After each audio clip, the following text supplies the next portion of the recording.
Dans cette vidéo, nous allons présenter les notions d'intervalle de confiance et de test. Nous commençons par les intervalles de confiance qui sont plus faciles à comprendre. Précédemment, dans la partie estimation, on a vu comment construire des estimateurs et mesurer leur performance. On dispose donc, par exemple, d'un estimateur G-chapeau d'une quantité G. Une information que l'on souhaite alors obtenir est de savoir si le vrai paramètre appartient à un intervalle I-chapeau contenant notre estimateur. On veut par exemple garantir que la probabilité que le vrai G appartient à I-chapeau est une probabilité plus grande que 95%. On peut alors définir précisément un intervalle de confiance de la façon suivante. Pour cela, il faut se donner un niveau de confiance alpha. C'était par exemple 5% sur la diapo précédente. On dit alors qu'un intervalle I-chapeau est un intervalle de confiance de niveau alpha si I-chapeau est un intervalle qui est construit en fonction des données et qui vérifie la propriété suivante. La probabilité que le vrai paramètre Gθ appartienne à l'intervalle I-chapeau est plus grande que alpha. De plus, cette propriété doit être vraie pour tout état dans le modèle grand θ. En pratique, selon le contexte, le niveau de alpha choisi peut être 5%, 1%, 0,1% par exemple. Prenons le cas d'un sondage avec deux candidats, A et B, et qu'on modélise les choix des votants par des lois de Bernoulli. Ainsi, YI égale 1 si le IM candidat sondé vote pour le candidat A et 0 sinon. Cherchons à donner un intervalle de confiance pour le paramètre inconnu P du modèle, qui représente la proportion de votants qui ont choisi A. Un estimateur de P est par exemple la moyenne empirique des YI. Nous allons proposer un intervalle de confiance pour P, par exemple à 95% et centré en la moyenne empirique. Pour cela, on va utiliser une inégalité de probabilité classique appelée inégalité de Chebyshev. Cette inégalité assure que les déviations d'une variable aléatoire x par rapport à son espérance est contrôlée. Ces déviations ne peuvent dépasser un seuil delta qu'avec une probabilité plus petite que la variance de x divisé par delta au carré. Or, dans le cas d'un modèle de Bernoulli, si l'on applique cette inégalité pour la moyenne empirique, un peu de calcul sur la variance de la moyenne empirique permet de trouver un intervalle de confiance. Pour fixer les idées, si l'on prend n égale 1000 sondés et que la moyenne empirique valait 0,55, on obtient un intervalle de confiance qui est 0,48,062. pour le paramètre petit b. On va voir par la suite que cet intervalle est sûrement trop large et qu'on peut le raffiner quelque peu. Pour cela, nous allons considérer des intervalles dits asymptotiques et qui reposent sur le théorème central limite, souvent appelé TCL. Ce théorème est rappelé ici. Il s'applique pour des variables aléatoires, IID, Y1 et Yn, de carré intégrable, d'espérance mu et de variance sigma carré. Sous ces hypothèses, l'écart entre la moyenne empirique et l'espérance, normalisé par racine de n sur sigma, converge vers une loi gaussienne centrée réduite. Dit autrement, on peut donc approcher la moyenne empirique par une loi gaussienne centrée en l'espérance et de variance sigma carré sur n. Si l'on reprend l'exemple du sondage de type pile ou face, on peut alors utiliser le théorème central limite pour créer un intervalle asymptotique. Pour cela, il nous suffit de calculer de nouveau la variance de la loi de Bernoulli. En recentrant la moyenne empirique et en la normalisant par racine de n, divisée par l'écart type, la loi converge vers une loi gaussienne centrée réduite. Pour créer un intervalle de confiance de niveau 5%, on utilise donc les quantiles de la loi gaussienne associés à cette valeur. Il a été vu dans la partie probabilité que l'intervalle -1,96, 1,96 contient approximativement 95% de la masse de la loi gaussienne centrée réduite. En faisant de nouveau un petit calcul, on peut montrer que l'intervalle asymptotique obtenu est alors 0,52, 0,58. L'intervalle est plus petit que celui qu'on avait obtenu, il est donc plus précis.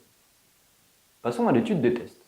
Dans cette partie, on va s'intéresser à tester des hypothèses, c'est-à-dire à essayer de valider ou d'infirmer des assertions sur notre problème au vu des données.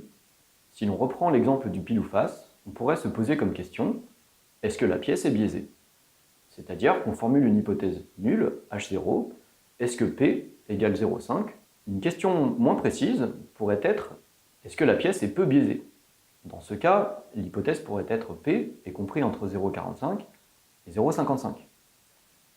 Associé à cette hypothèse, on nomme l'hypothèse alternative H1 la négation. Ainsi, dans le premier cas, H1 peut être P différent de 0,5, et dans le deuxième cas, P n'appartient pas à l'intervalle 0,45-0,55. Faire un test consiste alors à déterminer si l'on peut rejeter l'hypothèse nulle H0. On va donc chercher une région R pour laquelle, si les données Y1, Yn appartiennent à R, on rejette l'hypothèse nulle. R est appelée région de rejet.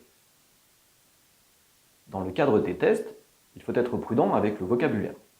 En effet, si l'hypothèse nulle H0 n'est pas rejetée par le test, on ne peut pas conclure que H0 est vrai. En effet, rejeter l'alternative H1 est souvent impossible car H1 est trop général.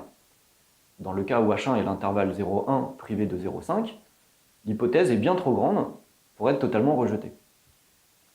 Associé aux hypothèses H0 et H1, on construit des sous-parties de l'espace des paramètres correspondant à grand θ0 et grand θ1.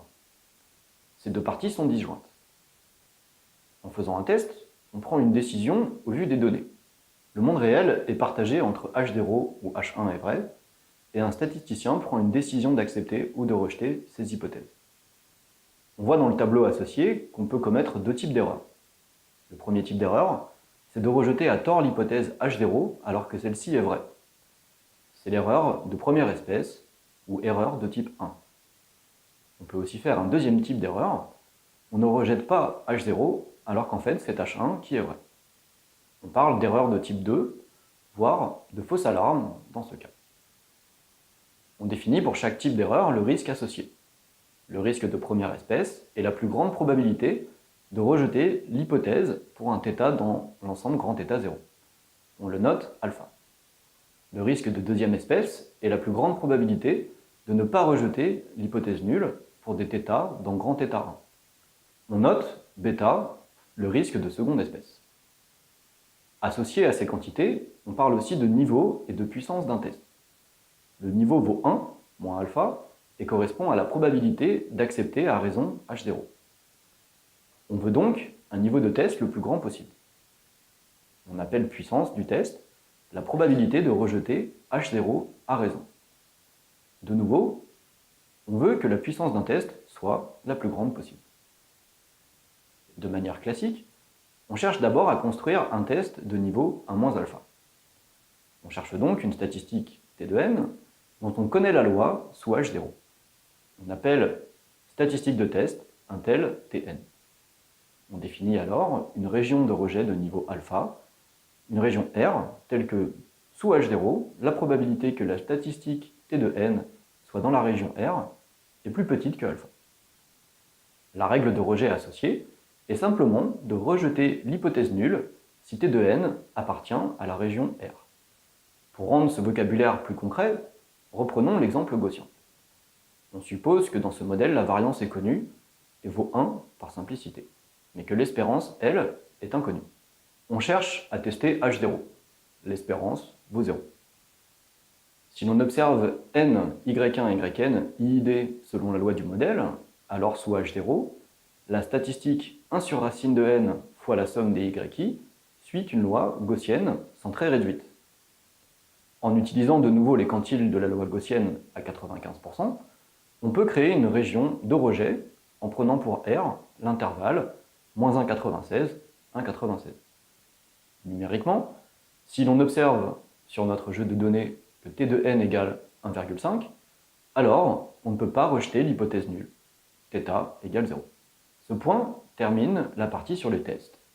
Nous verrons dans la prochaine vidéo une introduction au modèle linéaire, un des modèles les plus utilisés en statistique, mais également en machine learning.